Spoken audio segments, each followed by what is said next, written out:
Assalamu alaikum viewers, I am Hina Mehjabeen. I hope you all will be fine. As you know, midterm papers of fall 2023 हो रहे हैं और students अपने papers different platforms पर share करें और वहाँ से कलेक्ट करके मैं अपने चैनल पर अपलोड कर रही हूँ, क्योंकि बहुत सारे स्टूडेंट्स की रिक्वेस्ट आई थी कि जैसे पहले अपलोड करती थी आप पेपर्स वैसे अपलोड करें लेटेस्ट। सो टुडेज़ पेपर शेयर करने से पहले अगर आप मेरे चैनल पर न्यू हैं देन प्लीज़ मेरे चैनल को सब्सक्राइब कर दें, बेल आइकन को क्लिक करना मत भूलिएगा ताकि upcoming lectures, different assignments, quizzes and papers के नोटिफिकेशंस आप तक पहुंच जाएं।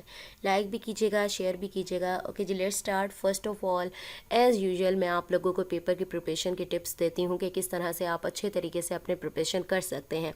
फर्स्ट ऑफ ऑल क्विजेज़ हमारे 20 to 25 आई थिंक होते हैं, तो उसकी प्रिपरेशन के लिए बताती हूँ कि कैसे कर सकते हो।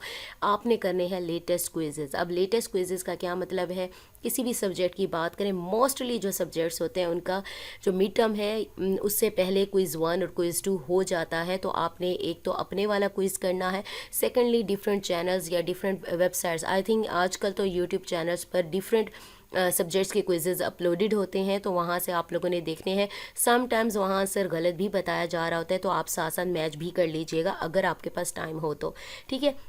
तो यानी आपके पास बहुत सारी कलेक्शन हो जाएगी क्विज़ेज़ की, तो आपके ज़्यादातर क्विज़ेज़ जो एग्ज़ाम में आने वाले हैं वो सेम ही हो जाते हैं, ठीक है। क्विज़ की प्रिपरेशन हो गई।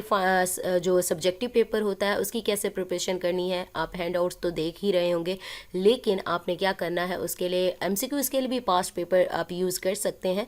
सब्जेक्टिव का जो है पोर्शन वो आप पास्ट पेपर से आइडिया ले सकते हैं कि किस टाइप के क्वेश्चंस पूछे जा सकते हैं, या फिर अगर उसके पास्ट पेपर, क्योंकि बहुत सारे सब्जेक्ट्स ऐसे हैं कि उनके जो हैंड आउट्स हैं या लेक्चर्स हैं, वीडियो लेक्चर्स भी चेंज हुए हैं और बाकी जो पास्ट पेपर्स अवेलेबल हैं वो 10-10 साल 15-15 साल पुराने हैं, तो प्रॉब्लम होती है। तो उसके लिए क्या करेंगे, MCQs से ही आपको आइडिया मिल जाएगा कि कौन से क्वेश्चन ऐसे पूछे जाते हैं, ठीक है। शॉर्ट में लॉन्ग में भी ऐसे ही पूछे जा रहे होते हैं क्वेश्चन।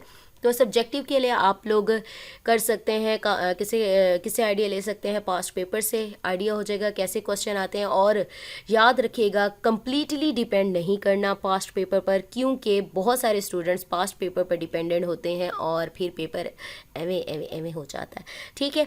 सो आज जो पेपर शेयर करने वाली हूँ वो है CS 411 का paper. So let's see 70% MCQs past paper से आए थे, बाकी शॉर्ट में क्लास एंड स्ट्रक्ट में डिफरेंस बताना था, right two types of transform थी, एसिंक्रोनस के बारे में लिखना था, लॉन्ग क्वेश्चन में एक कोड था, C# का आउटपुट लिखनी थी, system dot Windows dot media के बारे में था कि नेम स्पेस में 5 नेम स्पेसेस लिखनी है वो लिखनी थी, एक C# का कोड था, उसके रिजल्ट्स लिखने थे XML में।